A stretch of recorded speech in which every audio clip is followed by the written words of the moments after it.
Alright, so here's how this process works. I don't think I can give you a very good camera angle here.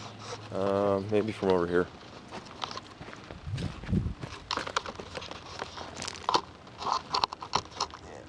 Very nice, very nice.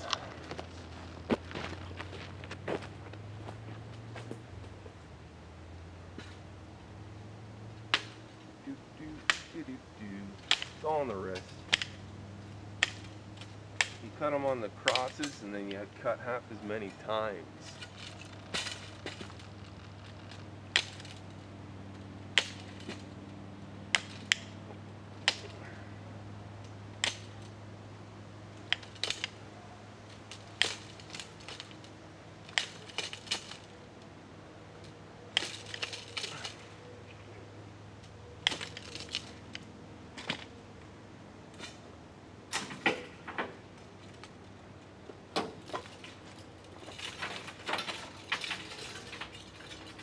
And that's a clean rim.